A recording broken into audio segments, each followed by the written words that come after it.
आज का हमारा टॉपिक है नाइट्रिक एसिड। नाइट्रिक एसिड आज का टॉपिक है नाइट्रिक एसिड, फॉर्मूला HNO3। ठीक, एक प्रिपरेशन हम पहले ही पढ़ चुके हैं, वो है लैब प्रिपरेशन। तो सोडियम या पोटेशियम नाइट्राइट NaNO3, सोडियम या पोटेशियम नाइट्रेट अगर हमने सल्फ्यूरिक एसिड के साथ में हीट की, सिंपल हीटिंग किया इनके साथ, तो आयन एक्सचेंज कर HSO4 इधर और NO3 इधर, तो मुझे क्या मिला HNO3 और प्लस NaHSO4। ये सिंपल आयन एक्सचेंज के through reaction, that is lab method. अब दूसरा मेथड जो है हमारा लार्ज स्केल पर, उसे कहते हैं ऑस्टवाल्ड process. Ostwald process large scale पर हम इसे कैसे करेंगे? तो वेरी सिंपल, सबसे पहले अमोनिया को ऑक्सीजन के साथ रिएक्ट करते हैं, प्लेटिनम गेज या रोडियम गेज कैटलिस्ट, पीटी या रोडियम गेज, ये कैटलिस्ट ध्यान देना।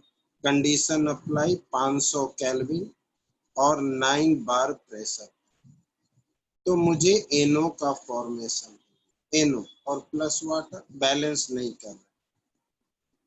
ये जो NO तुम्हें मिला, ये फिर से ऑक्सीजन से रिएक्ट होता है, NO प्लस O2, ये फिर से ऑक्सीजन से रिएक्ट होता है, रिवर्सिबल इन नेचर, और दोनों मिलकर के NO2 बना। अब इस NO2 को वाटर साथ रिएक्ट करेंगे, NO2 को वाटर से रिएक्ट करेंगे, तो मुझे HNO3 का फॉर्मेशन मिल जाएगा, मुझे ये मिल जाएगा। लेकिन ये जो HNO3 मिला, ये काफी डाइल्यूटेड है, काफी डाइल्यूटेड 68% रहता है। इसको कंसंट्रेट करने के लिए इवापोरेशन, डिहाइड्रेशन, तो चेंजेस टू 98%, ये 68%, changes to 98% by dehydration, dehydration के थ्रू, क्योंकि इसमें वाटर मॉलिक्यूल ज्यादा है। इस तरह से हम HNO3 को लार्ज स्केल में बना सकते हैं। इस प्रोसेस को कहते हैं ऑस्टवाल्ड प्रोसेस। याद रखना, HNO3 nitric acid important topic है, इसके प्रिपरेशन प्रॉपर्टीज सब कुछ। नाइट्रिक एसिड इंपॉर्टेंट है, पी ब्लॉक बहुत सारे कंपाउंड है, उनमें ये पूरा का पूरा।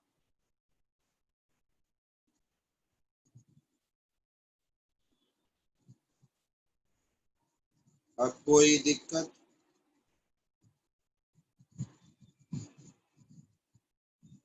अब एक्वस सॉल्यूशन, इसके एक्वस सॉल्यूशन में, एक सेकंड जरा रुकना, जरा हम एडजस्ट कर लें, पैर में दर्द दे रहा, एक सेकंड।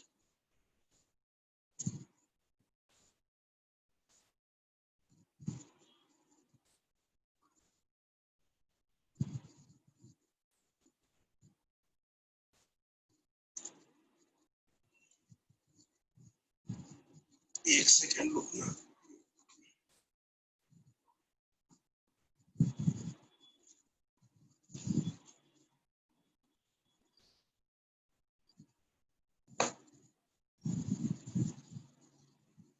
तो ये हो गया। अब इसका जो एक्वस सॉल्यूशन है नाइट्रिक एसिड, वो strong acid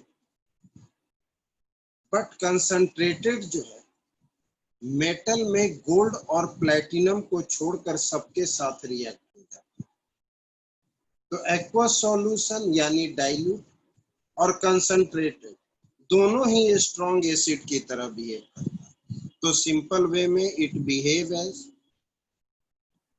as a strong acid. Strong acid की तरह बिहेव करता है।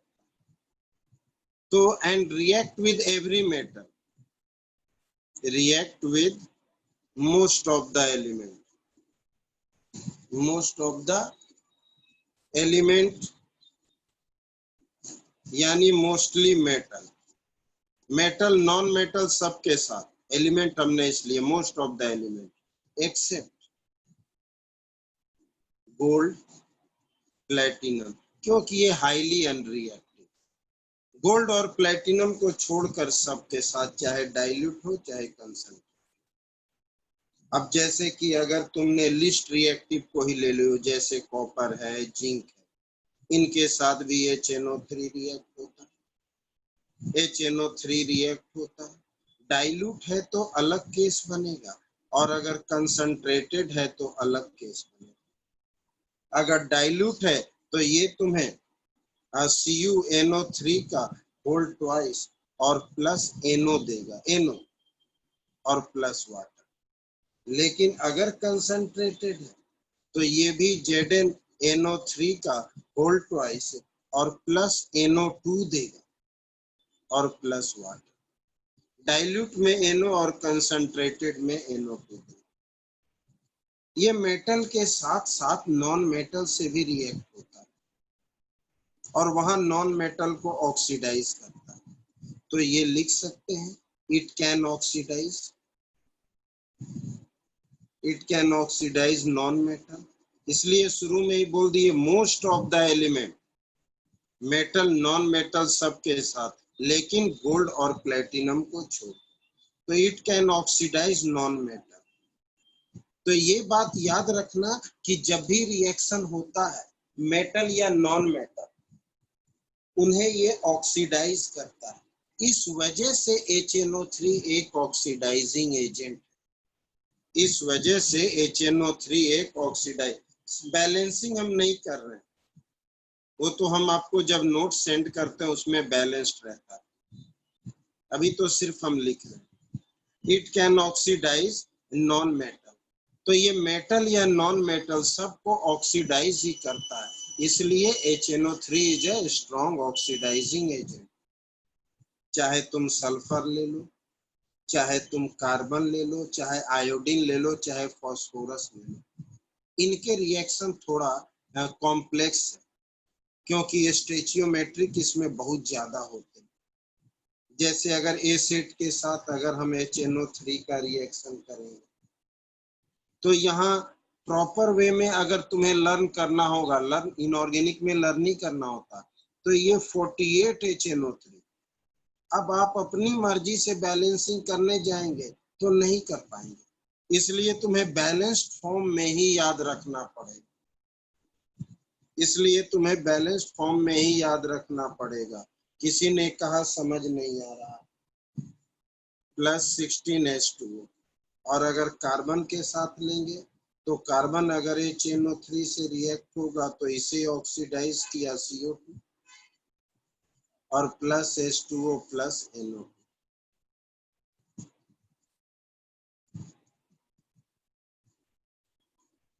किसी को कोई दिक्कत?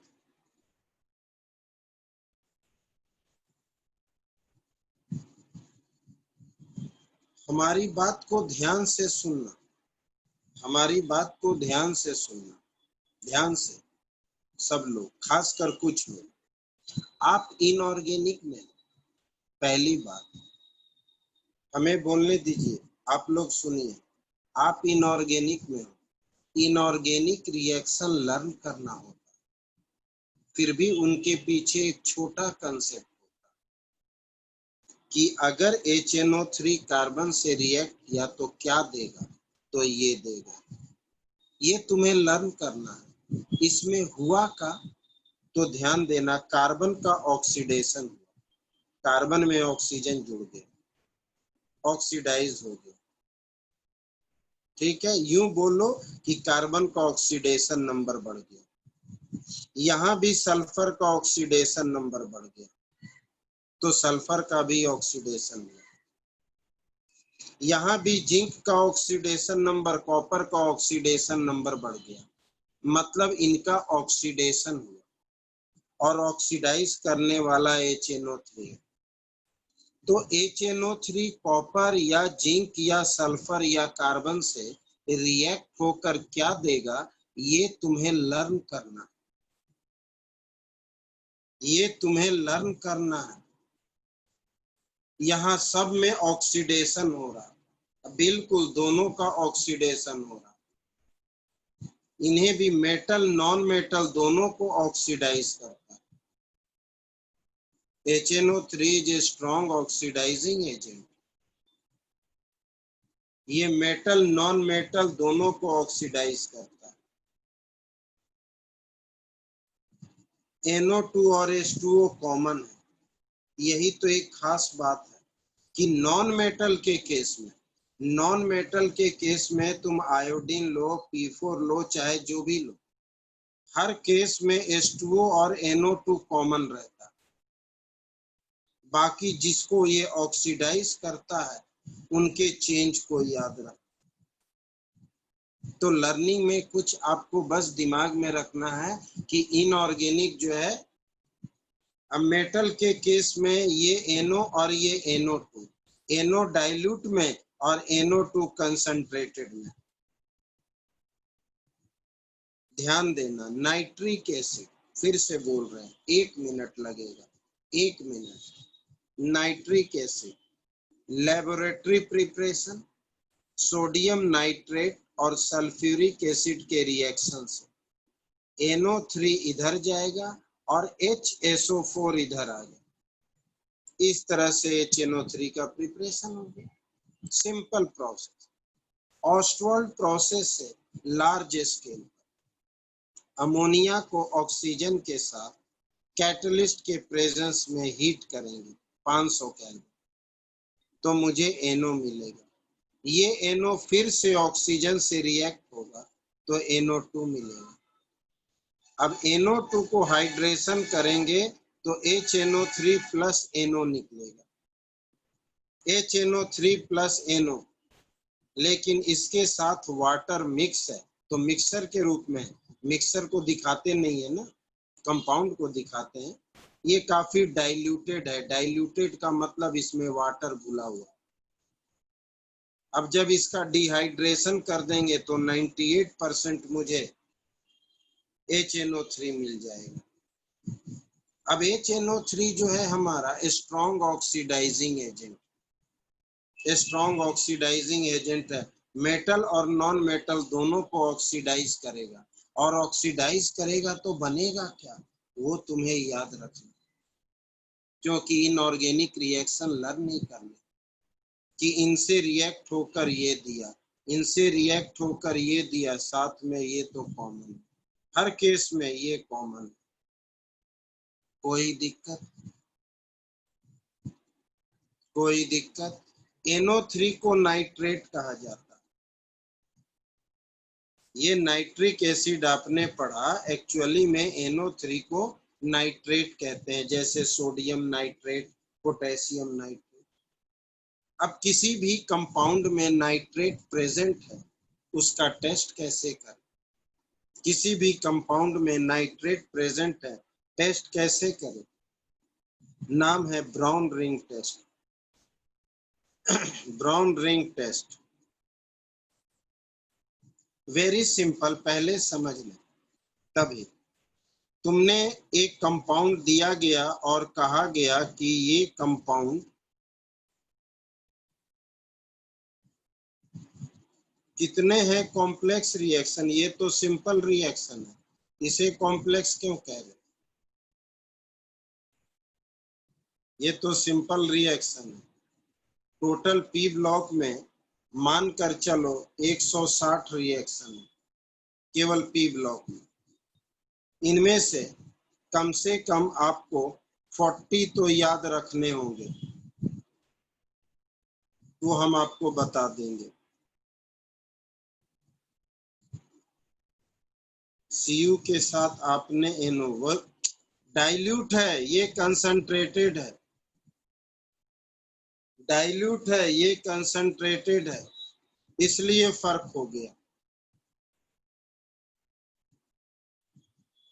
डाइल्यूट और कंसंट्रेशन में फर्क हो जाता है, इसलिए पहले मेटल को अलग कर दिए, फिर नॉन मेटल अलग, लेकिन सब में ऑक्सीडेशन हो रहा। अब ब्राउन रिंग टेस्ट, मतलब तुम्हें नाइट्रेट दिया गया है, तुम्हें नाइट्रेट दिया गया है, प्रूफ करो कि ये नाइट्रेट, एक टेस्ट ट्यूब में तुम्हें नाइट्रेट दिया गया, प्रूफ करो कि नाइट्रेट है। सबसे पहले हम इसमें ध्यान देना, सबसे पहले इसमें हम FeSO4 फेरस सल्फेट डालेंगे। हमें नाइट्रेट दिया गया, प्रूफ करो कि ये नाइट्रेट है, तो हमने उसमें FeSO4 डाला। फिर धीरे धीरे आहिस्ता आहिस्ता इसके सहारे, दीवार के सहारे, धीरे धीरे दीवार के सहारे हमने इसमें कंसंट्रेटेड H2SO4 डाला।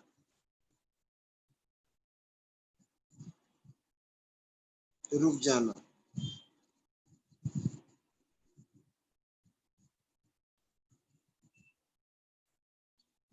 कंसंट्रेटेड तुमने H2SO4 डाला, धीरे धीरे दीवार के सहारे। अब जैसे जैसे ये इसके सरफेस पर धीरे धीरे आते जाएगा, तो इन दोनों के बीच में अगर एक ब्राउन कलर का रिंग बन जाए, तो सोचना ये सॉल्यूशन नाइट्रेट। फिर से बोल रहे हैं, तुम्हें नाइट्रेट का सॉल्यूशन दिया गया और बोला गया प्रूफ करो ये नाइट्रेट। तुमने इसमें पहले FeSO4 डाल दिया, फिर इसके सहारे धीरे धीरे तुम एकदम कंटेनर के साइड से एक कंसंट्रेटेड H2SO4 डाला।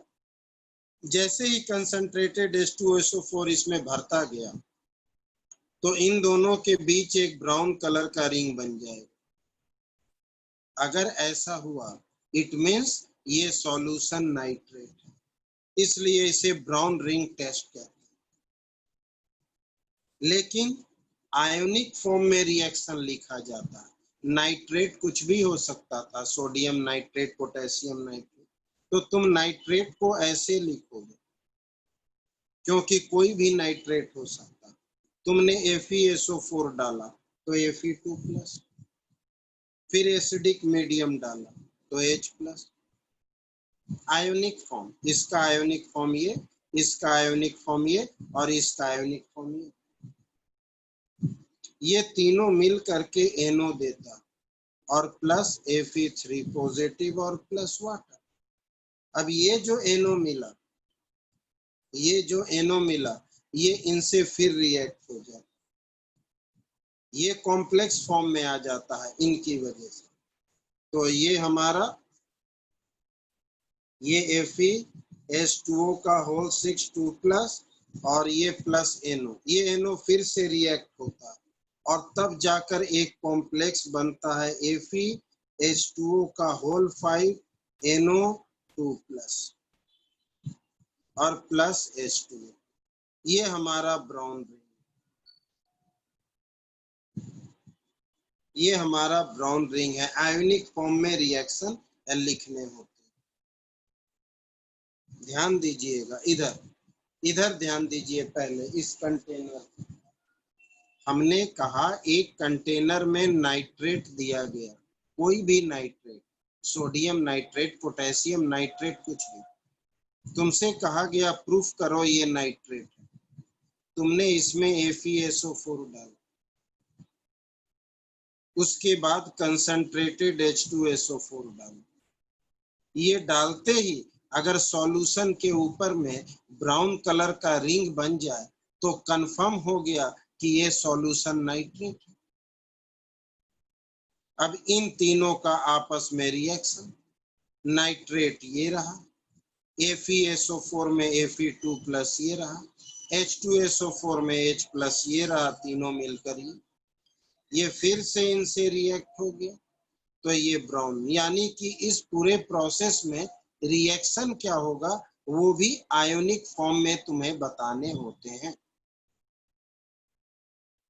बाकी वाले आयन इसलिए नहीं लिए कि मुझे ये थोड़ी पता है कि यहाँ सोडियम नाइट्रेट है या पोटेशियम नाइट्रेट, ये फिक्स तो होता नहीं है, इसलिए मुझे आयन लेने पड़ते हैं। H+ वाली रिएक्शन ये, तो जब तुम इस नहीं समझे, तुम एक का आयनिक, अगर एक को आयन में लोगे तो सबको आयन में लेना पड़ेगा। ऐसा थोड़ी है एक को आयन में ले लिए, एक को कंपाउंड में ले लिए। जब तुम एक को आयोनिक फॉर्म में ये रिएक्शन है, कंपाउंड फॉर्म में तो 4-5 लाइन में आ जाएगा। तो इसलिए इसके रिएक्शन को आयोनिक फॉर्म में लिखा जाता है, यानी इसका कौन सा पार्ट इससे रिएक्ट हुआ तो आयरन से, और इसका कौन सा पार्ट तो H+ से। H2SO4 एसिड है, H+ लिए, इसमें आयरन सल्फेट में Fe2+ लिए, नाइट्रेट का NO3, ये मिलकर ये दिए। इनऑर्गेनिक रिएक्शन है, क्यों ऐसा हुआ आप ये जानोगे, आपको लर्न ही करना है। कोई दिक्कत? जो नाइट्रेट से रिएक्ट होता है सिर्फ उन्हीं को रिप्रेजेंट करते हैं, बाकी को नहीं, क्योंकि सल्फेट तो सोडियम से रिएक्ट हो जाएगा, पोटेशियम से रिएक्ट हो जाएगा। हम तो उन्हें लिखेंगे जो नाइट्रेट से रिएक्ट हो। अगर सोडियम नाइट्रेट हुआ तो सोडियम सल्फेट बनाएगा, पोटेशियम सल्फेट, तो हमें उन्हें नहीं लिखना होता है जो नाइट्रेट से न रिएक्ट करे। जो नाइट्रेट से रिएक्ट करे केवल उन्हीं को लिखना होता है। कोई दिक्कत? जिन्हें है वो तुरंत कह देना, जिन्हें है वो कह देना कि हाँ सर मुझे नहीं समझ आया।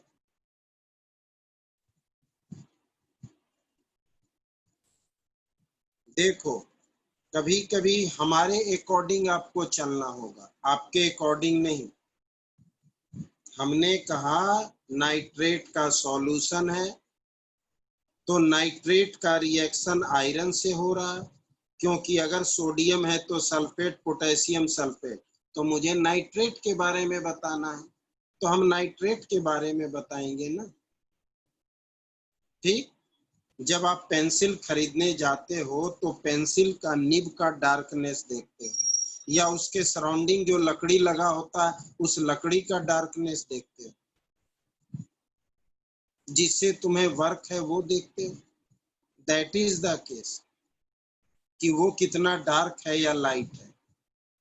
वही केस यहाँ है, जो रिएक्शन में टेक पार्ट होगा हमें सिर्फ उनसे मतलब।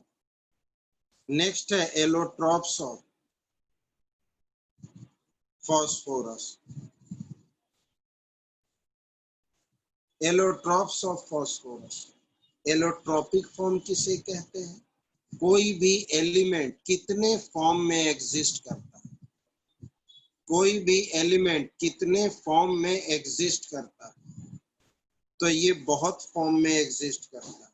Number of allotropic form, important कौन कौन है? व्हाइट, रेड एंड ब्लैक, 3 तरह के एलोट्रॉप्स इंपॉर्टेंट है। एलोट्रॉप्स के फॉर्मूला सेम होते हैं। कार्बन के 3 एलोट्रॉप्स, ग्रेफाइट, डायमंड और बकमिंस्टर, तीनों का सिंबल C। अब ये तीनों एलोट्रॉप्स, तीनों ही फास्फोरस है, फॉर्मूला तो P4 ही होगा, फॉर्मूला तो फास्फोरस ही है। White phosphorus P, red phosphorus P, black phosphorus P। अब एक एक करके, सबसे पहले व्हाइट फास्फोरस हाईली एक्टिव, इतना एक्टिव कि साधु बाबा लोग इससे जादू दिखाते हैं। पोटली से व्हाइट फास्फोरस निकाले, हवा में छिड़क दिए, आग लग गया, इतना एक्टिव होता है, जादू हो गया, उन्होंने हवा में आग लगा दिया। White phosphorus, it can catches fire in air, air के फ्रिक्शन से आग लग जाता है, इतना एक्टिव होता है व्हाइट फास्फोरस। वैक्सी सॉलिड फॉर्म में होता है, वैक्सी सॉलिड फॉर्म में होता है, हाईली पॉइजनस होता है, इनसॉल्युबल इन वाटर और अंधेरे में चमकता है, ग्लो इन डार्क, अंधेरे में ये चमकता है। ये बनता कैसे है? तो फास्फोरस तो अकेला पी है तो एग्जिस्ट ही करेगा सिंपल वे में। तो ये इनके प्रॉपर्टी।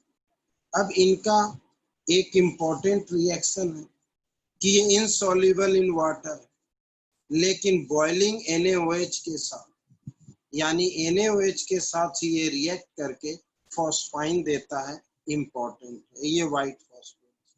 अगर तुमने इसे NaOH के साथ रिएक्ट तो ये फॉस्फाइन देता है, दैट इज फॉस्फाइन। और plus Na2PO2 sodium hypophosphide, sodium hypophosphide. Burn तो करो, कैसे बर्न करे, मेरे पास थोड़ी ही है। अब कोई दिक्कत, ये इम्पोर्टेंट। अब ये हाईली रिएक्टिव है, क्वेश्चन पूछा जाता है why white phosphorus is highly reactive under normal condition. तो due to angular strain in its molecular structure. मतलब ध्यान देना, ये व्हाइट फास्फोरस का स्ट्रक्चर, ये व्हाइट फास्फोरस का स्ट्रक्चर, इनके बीच 60 डिग्री का एंगल होता है, इसमें काफी स्ट्रेन पड़ता है, ये अपने आप को तोड़ना चाहता है, ये स्ट्रेन बहुत स्ट्रॉन्ग होता है, एंगुलर स्ट्रेन, इनके बीच स्ट्रेन है 60 डिग्री की वजह से। इसलिए एयर फ्रिक्शन से ही इतना एनर्जी मिल जाता है कि ये टूट जाता है। और ये P4 जो है फिर तुम्हारा ऑक्सीजन के साथ रिएक्ट होकर P4O10 बना देता है। It can easily catches fire in air due to angular strain in its molecular structure. That is white phosphorus. कोई दिक्कत, किन्हीं को कोई दिक्कत हो तो बोल दो।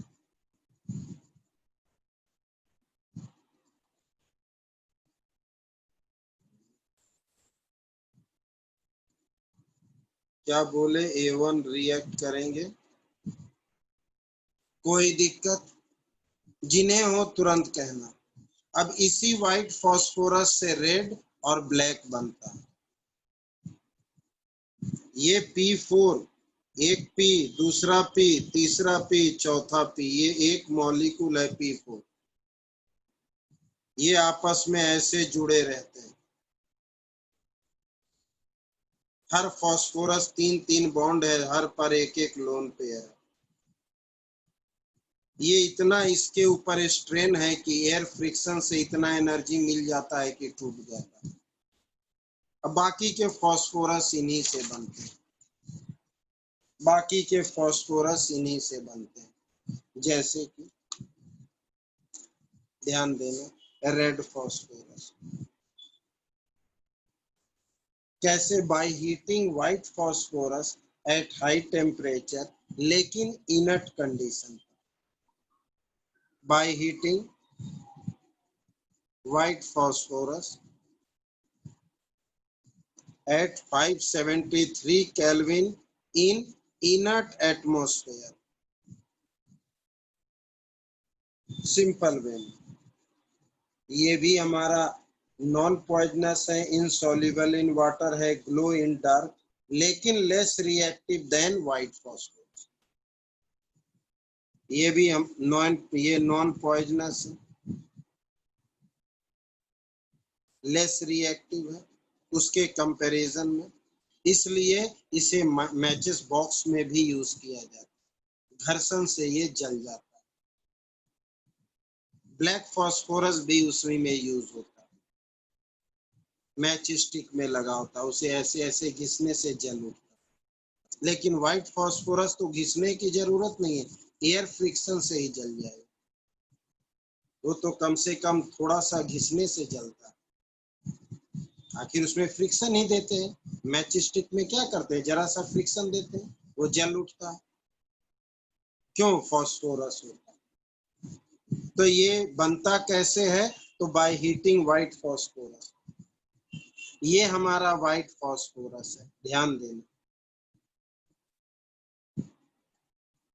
व्हाइट फास्फोरस, ये व्हाइट फास्फोरस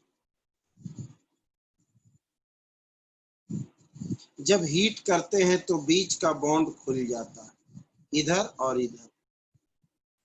बीच का बॉन्ड खुल जाता है इधर और इधर, और इसी तरह से ये जुड़ता चला जाता है, ब्लैक में भी और रेड में भी। इसका मतलब it is the polymeric form of P4 in tetrahedral manner. तो it is polymeric form of P4 in tetrahedral manner. Polymerisation, बिल्कुल, बीच का बॉन्ड टूट करके आपस में जुड़ते चला जाता है इन टेट्राहेड्रल मैनर। ये हमारा व्हाइट फास्फोरस था, बीच में बॉन्ड था। ये व्हाइट फास्फोरस था, बीच में बॉन्ड था। तुमने हाई टेम्परेचर पर रखा तो बीच का बॉन्ड यूं खुल गया, बीच का बॉन्ड टूटा, इधर और इधर खुल गया, फिर बीच का बॉन्ड टूटा, इधर और इधर खुल गया। लीनियर चेन बनेगा, बिल्कुल लीनियर चेन बनेगा। तो ये व्हाइट से रेड बन गया। फायर कैसे निकलती है, मतलब कि व्हाइट से? अरे भाई, उसे एनर्जी मिलता है, तो एनर्जी हीट एनर्जी ही मिला ना, इसलिए जल गया। अब कभी सोचे हो, माचिस को हम ऐसे रगड़ते हैं तो आग कैसे लगती है? हीट ही होता है ना, हीट तो एयर, ये फायर ही देगा ना। तो सेम केस। नहीं नहीं, सिर्फ ये बॉन्ड ब्रेक होता बीच का, कोई दिक्कत। ध्यान देना, इसी तरह से ब्लैक फास्फोरस है, इसी तरह से हमारा ब्लैक फास्फोरस है। अब ब्लैक फास्फोरस है तो ध्यान देना दो बातें, एक अल्फा ब्लैक है, एक बीटा ब्लैक है। इसे हम रेड फास्फोरस को हीट करके बनाते हैं, अल्फा को, लेकिन बीटा को व्हाइट से बनाते हैं। अब तुम सोचोगे इसको हम रेड से बनाते हैं, इसको व्हाइट से, लेकिन रेड भी तो व्हाइट से बनता है। लेकिन ये बनते समय प्रेशर की जरूरत नहीं होती है, लेकिन इसको बनते समय प्रेशर की जरूरत। तो ब्लैक फास्फोरस में जब अल्फा ब्लैक बनाएंगे तो by heating red phosphorus at 803 Kelvin, rhombohedral structure है, मोनोक्लिनिक या रोम्बोहेड्रल स्ट्रक्चर।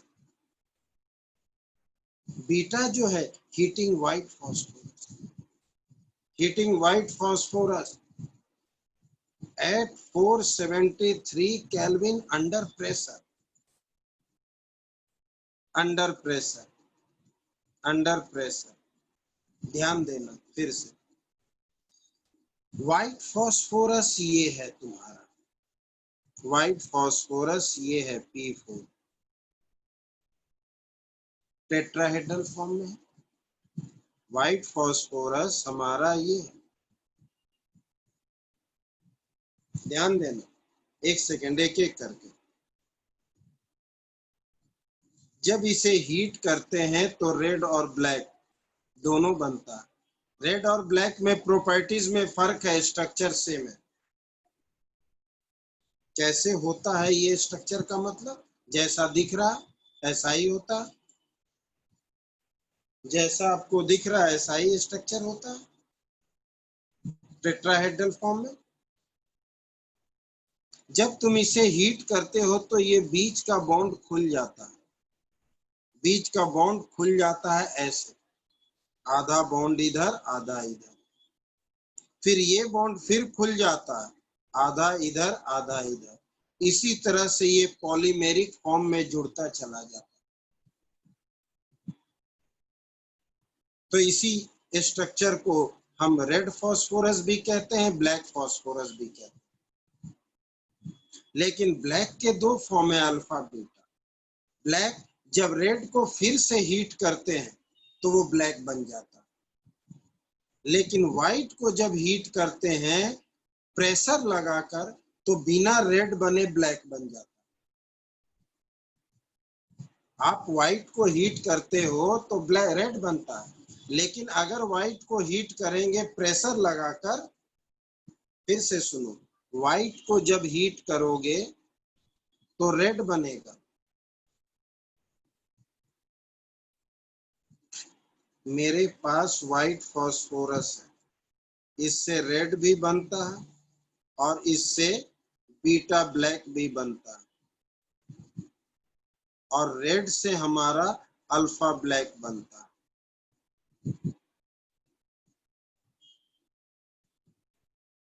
व्हाइट को जब हम हीट करेंगे तो रेड बनता है, और रेड को जब हम हीट करेंगे तो अल्फा ब्लैक बनेगा, लेकिन व्हाइट से डायरेक्ट बीटा ब्लैक बनता है। क्यों?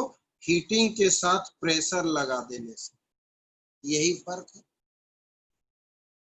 व्हाइट को हीट करो रेड, रेड को हीट करो अल्फा ब्लैक, लेकिन व्हाइट से डायरेक्ट बीटा ब्लैक कैसे बनेगा? तो हीटिंग के साथ प्रेशर लगेगा तब, तो बिना रेड बने सीधे ब्लैक बन जाए।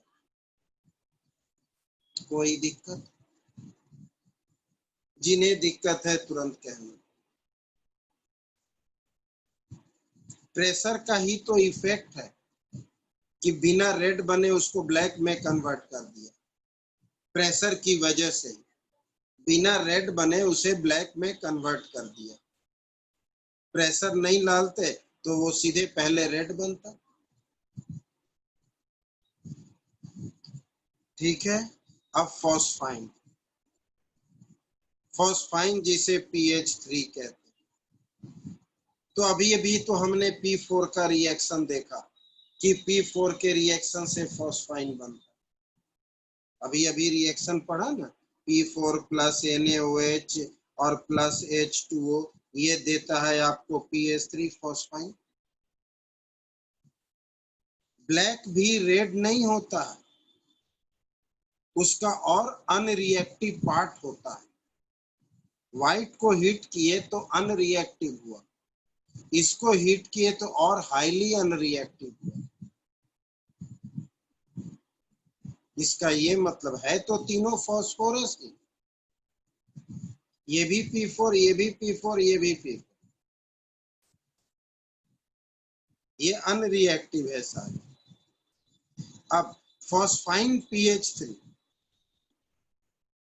अभी अभी हमने पढ़ा था पीछे रिएक्शन में, P4 का डाइल्यूट NaOH के साथ, तो और साथ में देता है NaH2PO2, P फॉस्फाइन। ठीक, लोन पेयर होने की वजह से ये बेस की तरह बिहेव करता है, behave as base, behave as base, lone pair होने की वजह से। फॉस्फोरस PH3 एक लोन पेयर, इसलिए किसी भी एसिड के साथ रिएक्ट होकर सॉल्ट का फॉर्मेशन करेगा, किसी भी एसिड के साथ रिएक्ट होकर सॉल्ट का फॉर्मेशन करेगा। कोई दिक्कत? छोटे छोटे point. Phosphorus halide, phosphorus halide, ध्यान देना, फॉस्फोरस हैलाइड है तो दो बातें, कौन सा हैलाइड, ट्राई हैलाइड या पेंटा हैलाइड, डिपेंड करता है, डिपेंड करता है, एक सेकेंड, डिपेंड करता है तुम्हारे पास क्लोरीन कितना है, तुम्हारे पास क्लोरीन कितना है। जैसे P4 है, ध्यान देना, अगर अगर 6 क्लोरीन है PCl3, अगर 10 क्लोरीन है PCl5, जितना ज्यादा क्लोरीन उसके अकॉर्डिंग प्रोडक्ट। अब ये हेलाइड जो है वाटर के साथ ऑक्सो एसिड बनाता है, दोनों के दोनों। इट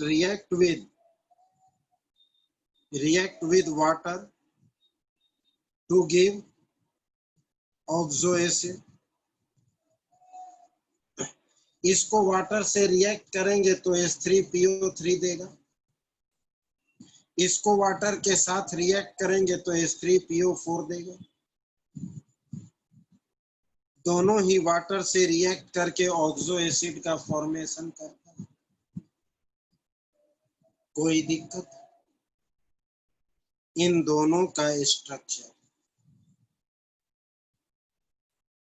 अब यहां से और भी ज्यादा इंपॉर्टेंट, अक्सर पेपर में पूछते हैं, इन दोनों का स्ट्रक्चर और ऑक्सो एसिड का structure. Oxygen containing acid oxo acid, oxygen containing acid oxo acid.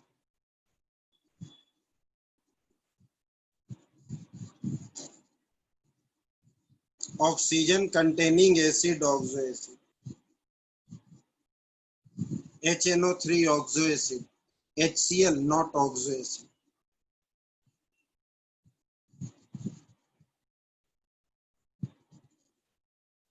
PH3 में कुछ नहीं पढ़ना है।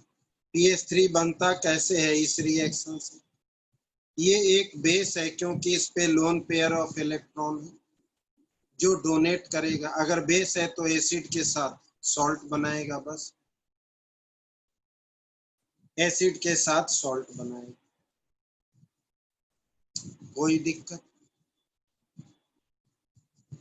अब इन दोनों का स्ट्रक्चर, इन दोनों का स्ट्रक्चर ध्यान देना अच्छी तरह से। अगर हम PCl3 की बात करें तो पिरामिडल से, पिरामिडल क्यों? NH3 की तरह। जिस तरह से NH3 में 3 बॉन्ड एक लोन पेयर, उसी तरह से इसमें भी 3 बॉन्ड एक lone pair, pyramidal structure simple way में। और पिरामिडल है तो 1 2 3 4 यानी sp3 हाइब्रिडाइजेशन। कौन सा पिरामिडल? तो ये भी लिख सकते हैं ट्राइगोनल, ट्राइगोनल पिरामिडल। वैसे पिरामिडल तो 1 2 3 4 यानी sp3।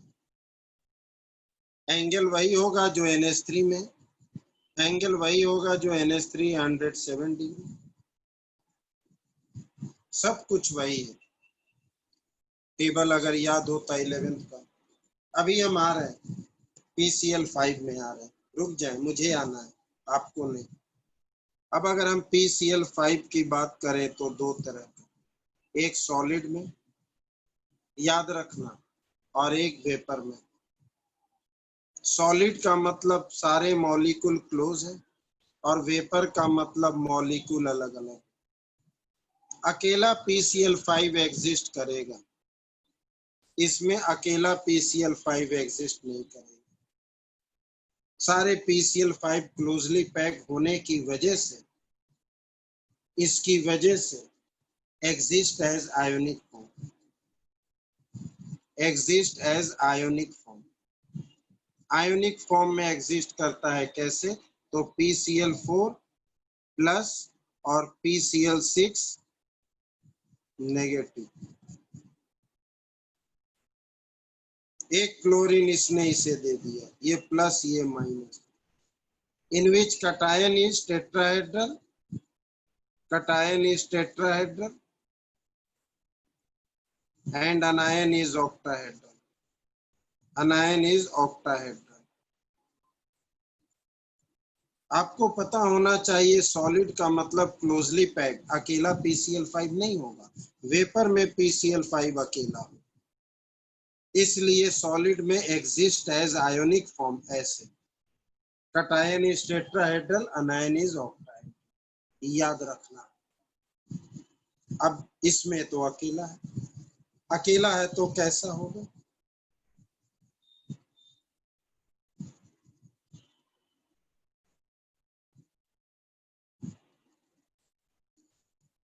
ट्राइगोनल बाई पिरामिडल, तीन प्लेन में है, एक ऊपर एक नीचे।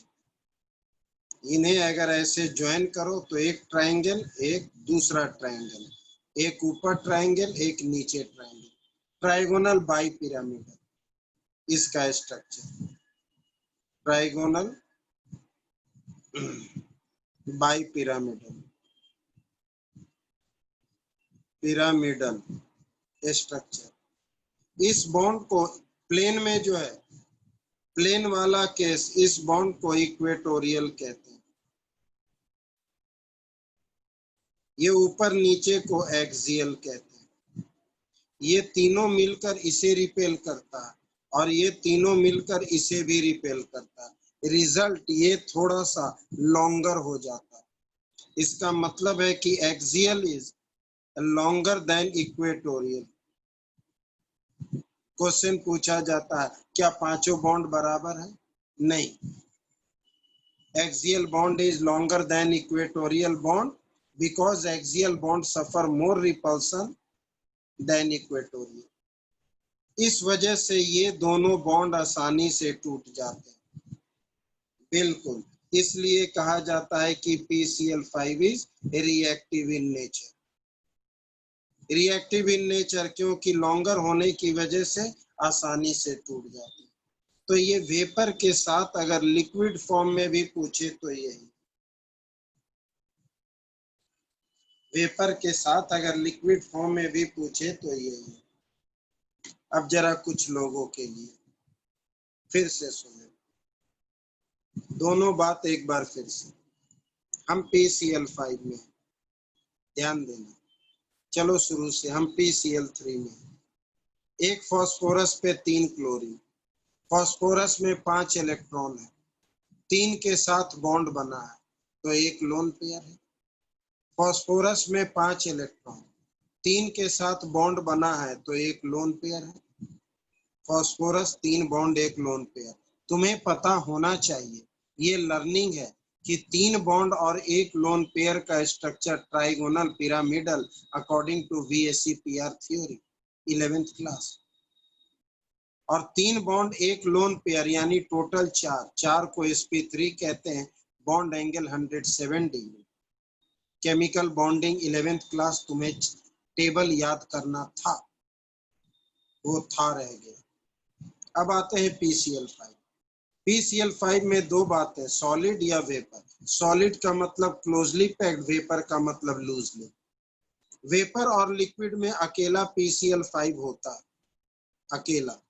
सॉलिड में अकेला PCl5 नहीं होता, सारे क्लोजली पैक्ड होते। इसलिए दो में से एक अपना क्लोरीन ट्रांसफर करता है। इसने अपना एक क्लोरीन इसे दे दिया तो नेगेटिव और इस पे पॉजिटिव। तो सॉलिड में ये आयोनिक फॉर्म में रहता है। सॉलिड में ये आयोनिक फॉर्म में रहता है। कटायन को टेट्राहेड्रल बोलेंगे और अनायन को ऑक्टाहेड्रल। लेकिन लिक्विड और वेपर में अकेला रहता है। फास्फोरस में 5 क्लोरीन 5 बॉन्ड। तो अकॉर्डिंग टू VSEPR थ्योरी वो 5 बॉन्ड रहेंगे कहाँ? क्लोरीन में 5 क्लोरीन 5 बॉन्ड, वो 5 बॉन्ड रहेंगे कहाँ? तो 3 बॉन्ड सरफेस पर होंगे, प्लेन पर ऐसे। ये फास्फोरस 1 2 3, 3 सरफेस पे रहेंगे, एक ऊपर और एक नीचे। 3 सरफेस पर रहेंगे, एक ऊपर और एक नीचे। That is axial.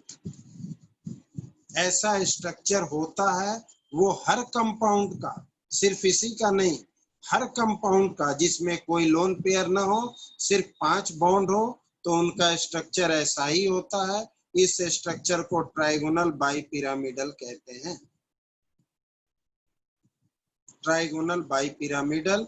इन तीनों का एक जैसा लेंथ है इक्वेटोरियल, ये दोनों एक्सियल, इनका लेंथ इनसे ज्यादा है रिपल्सन की वजह से, इसलिए ये बॉन्ड आसानी से टूटता है। इसलिए कहा जाता है PCl5 is reactive in nature.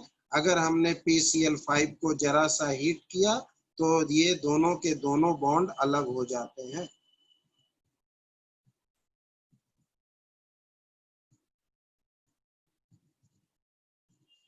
कोई दिक्कत? किसी को कोई प्रॉब्लम है तुरंत कह दो। और जब ये PCl3 है, इसे जब मॉइस्चर मिलता है तो ये ऑक्सो एसिड बना देता है और ये फ्यूम्स के फॉर्म में निकलता है। PCl3 मॉइस्चर के प्रेजेंस में फ्यूम देता है। क्वेश्चन पूछा जाता है ऐसा क्यों? PCl3 मॉइस्चर के फॉर्म में फ्यूम्स क्यों देता है? क्योंकि मॉइस्चर से रिएक्ट होकर HCl प्रोड्यूस करता है, वही मुझे फ्यूम्स के फॉर्म में दिखता है, वही मुझे फ्यूम्स के फॉर्म में दिखता है।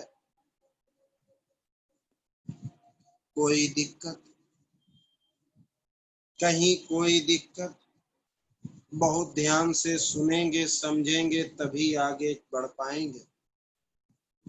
समझने वाली बात और important, oxo acid of phosphorus, oxo acid of phosphorus,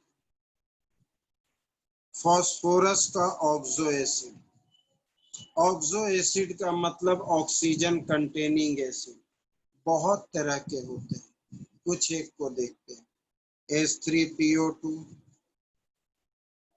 H3PO3, H3PO4, H4P2O7, या साइक्लिक भी कुछ होता, अभी आएंगे। They are oxo acid of phosphorus, hypophosphorous, orthophosphorous, orthophosphoric, pyrophosphoric. Cyclic को बोलेंगे साइक्लोट्राई मेटाफॉस्फोरिक। कुछ कहना चाहते हैं, ध्यान दें। कोई भी ऑक्सो एसिड हो, 6-7 होते हैं, अभी तो हमने 4 ही दिखाए। कोई भी ऑक्सो एसिड हो, this is the basic unit structure. ये स्ट्रक्चर सब में कॉमन है। टोटल 5 बॉन्ड, 1 OH और 1 ऑक्सीजन। कैसा भी ऑक्सो एसिड हो, ये स्ट्रक्चर कॉमन है। बेसिक यूनिट इसे कहा जाए। अगर ये कॉमन है तो सब में बना दो, अगर ये कॉमन है तो सब में बना दो। 2 phosphorus, this is the common basic unit, 2 बना दिए। कोई दिक्कत? ऑक्सो एसिड ऑफ फास्फोरस, ये कॉमन यूनिट है, अपने दिमाग में रखो। दूसरा स्टेप, पहले ऑक्सीजन फिर हाइड्रोजन लगाओ, पहले ऑक्सीजन फिर हाइड्रोजन लगाओ। बेसिक स्ट्रक्चर बनाने के बाद कोई भी एसिड पूछे पहले यही बना दो। 2 ऑक्सीजन है, 1 2 हो चुका, 3 हाइड्रोजन, 1 2 3, 3 ऑक्सीजन है, 1 2 3, 3 हाइड्रोजन है, 1 2 3, 4 ऑक्सीजन है, 1 2 3 4, 3 हाइड्रोजन है, 1 2 3, 7 ऑक्सीजन है, 1 2 3 4 5 6 और 1 7, 4 हाइड्रोजन है, 1 2 और 3 4। किसी भी तरह का ऑक्सो एसिड का पहला पॉइंट आपने कंप्लीट कर लिया, ड्रॉ स्ट्रक्चर, ड्रॉ स्ट्रक्चर। अब दूसरा पॉइंट, इनकी प्रोटीसिटी क्या है, बेसिसिटी क्या है। प्रोटीसिटी, ये सब क्वेश्चन है, ये भी क्वेश्चन, ये भी क्वेश्चन, ये भी क्वेश्चन, ये भी क्वेश्चन, ऑल आर क्वेश्चन। ध्यान देना, जो कुछ भी तुम समझ रहे हो। इसकी प्रोटीसिटी क्या है या बेसिसिटी क्या है, ये होता क्या है?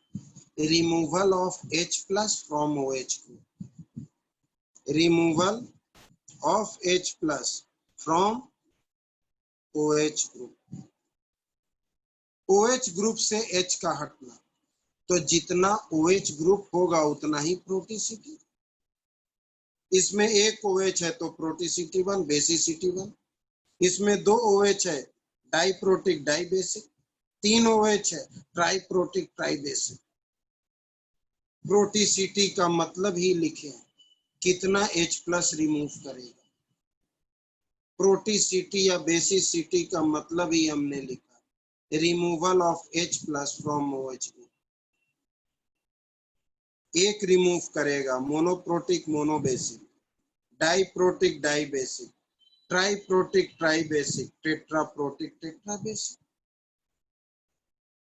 फिर तुमसे पूछेगा रिड्यूसिंग एजेंट। हम कैसे पहचानेंगे कौन रिड्यूसिंग एजेंट है? कितने पीएच बॉन्ड है, number of pH bond. Number of pH bond को रिड्यूसिंग एजेंट कहते हैं। अब मतलब कितने पीएच बॉन्ड हैं? 2। स्ट्रॉन्ग रिड्यूसिंग एजेंट, एक रिड्यूसिंग एजेंट, एक भी नहीं non reducing agent. 2 pH bond strong reducing agent, एक पीएच बॉन्ड रिड्यूसिंग एजेंट, एक भी नहीं एंड नॉन रिड्यूसिंग एजेंट। इस तरह से आप प्रोटीसिटी, रिड्यूसिंग एजेंट वगैरह ये सब बताएंगे। क्या उम्मीद करें आपको समझ आ रहा है? क्वेश्चन पूछता है इन्हीं 3 में से, ड्रॉ स्ट्रक्चर, प्रोटीसिटी, रिड्यूसिंग एजेंट। जिन्हें दिक्कत हो बोलना। एक साइक्लिक है, जैसे कि H3 और PO3 का होल्ड थ्राइस। 3 फॉस्फोरस है, अब 3 फॉस्फोरस है तो और कॉमन स्ट्रक्चर हमने क्या बोला है ये, ठीक है। कॉमन स्ट्रक्चर ये रहा आपका, इधर लगा दिया जाए OH, और ये 1 2 और डबल एक, ये कॉमन स्ट्रक्चर। उसी तरह से दूसरा P, ये OH और ये तीसरा P, ये डबल बॉन्ड O, OH और ये 3 वाला नहीं आया। अभी हम सब रिपीट करेंगे, चिंता मत करना। यहाँ H3PO3 का होल 3 साइक्लोट्राई मेटाफॉस्फोरिक एसिड। हमारे पास 3 फॉस्फोरस, हमने 3 बेसिक यूनिट बना दिए। अब एक फॉस्फोरस पे 3 ऑक्सीजन और 3 हाइड्रोजन है, तो सॉरी H3 नहीं H है, ज्यादा हो जाएगा। एक फॉस्फोरस पे 3 ऑक्सीजन और 1 हाइड्रोजन है। एक हाइड्रोजन तो ऑलरेडी हो चुका है, सब फॉस्फोरस में 3 ऑक्सीजन देने हैं। 1 2 3, 1 2 3, 1 2 3, ये स्ट्रक्चर बन गया। That is the cyclotrimetaphosphoric acid. अगर तुमने बेसिक स्ट्रक्चर याद रखा है तो सब कुछ हो जाएगा। अगर तुमने बेसिक स्ट्रक्चर याद रखा है तो सब कुछ हो जाएगा।